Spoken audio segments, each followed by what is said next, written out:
Hey guys, Coach Charlie here, and I'm back with another 10-minute pep talk.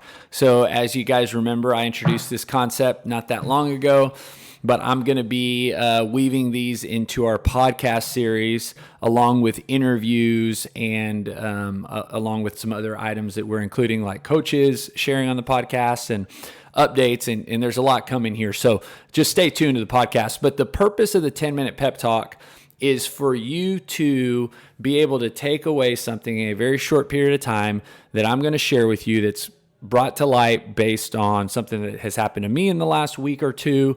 And my hope with sharing it is that it can encourage action or it can encourage change in your life. So what I'm going to talk about today is something that happened last week.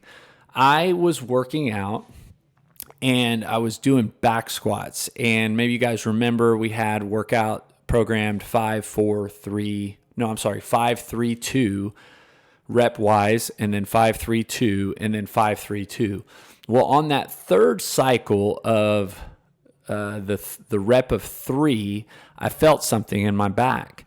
And I've had kind of I would say over the years, my lower back has kind of talked to me a little bit, and I felt it from time to time on various workouts. It's not something I feel all the time, but there was definitely a period of time that I felt like my lower back was in pain. And so now I just have learned to really pay attention to it, and I've learned how to properly warm up, and I've learned how to know when to stop and when to not add weight, etc. Well, on this particular day, I was feeling really good. I felt like the back squats were feeling good. And sure enough, on that last set of 3, something tweaked on the second rep. And Kyle was right behind me, and he was spotting me. And I didn't drop the weight or anything. I racked it, and then I just kind of walked away, and I said, "Hey, I'm okay, but I think that's it." And he saw me walk away. I went and started stretching. Again, now I kind of know just that's it for today. I'm going to stop. And that rest of the day, I actually just laid low, stretched a lot. And the next day, I felt a lot better, but I was not completely out of it. I would say out of the pain. It was there, but it wasn't terrible. That was on a Wednesday. The next day was a Thursday. And I thought to myself, okay, the workout the next day was 25 strict press, 50 calorie row, 25 push press at a little bit heavier weight, 50 deadlifts, 50 push jerks at a heavier weight. And it would have been very taxing, but I thought, you know what, the weights aren't incredibly heavy for me.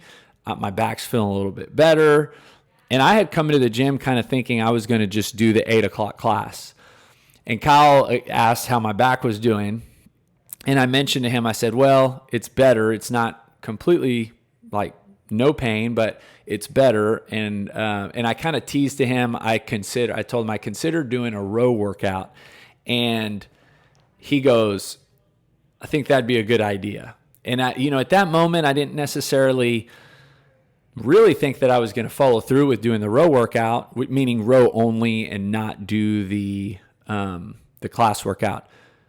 But after a little, a conversation with him, probably a 5-minute conversation of us going back and forth and him asking some questions and me answering them honestly, he ultimately advised me to not do the class workout. He thought it'd be a little bit too much for my lower back and probably delay me feeling better, if not worsening the injury.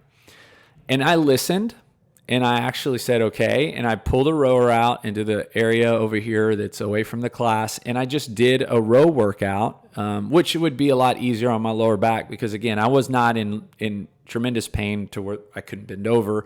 I could row, I could bike. But the reason I'm sharing this with you and what I hope you get from it is very important that you listen to your coach. You guys who work out at the gym, you know that I work out in the classes. And so technically I'm submitting to the coach's leadership in that class. The coach is ultimately in charge of the class, and I am a member, an athlete, a client, just like you guys are. And I operate under that umbrella of their leadership. And so what I did in that moment was I submitted to Kyle's advice as my coach. And let me tell you where the coach provides the most value.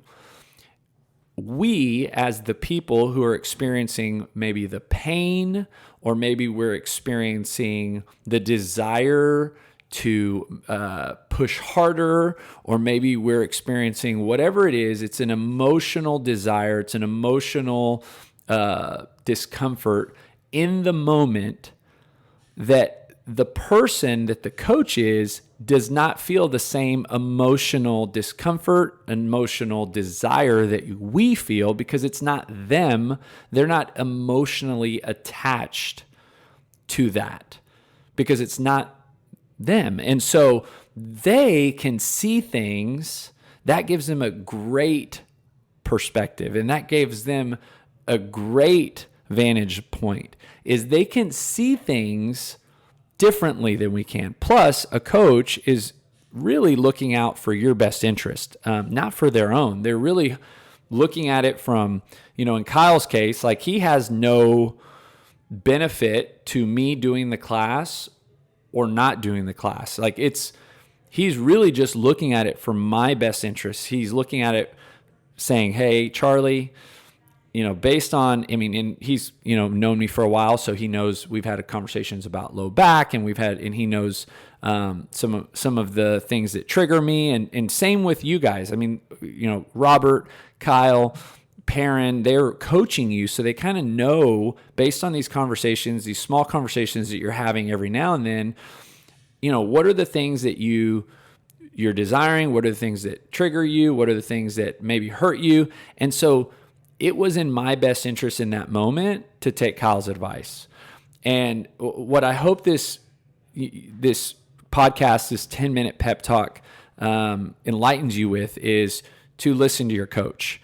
They have your best interest. They have a lens or a view that you don't have, that it's impossible for you to have because you are emotionally attached to that moment more than them. And they can see it probably more accurately, oftentimes more factually, with a better head, better knowledge space than you can.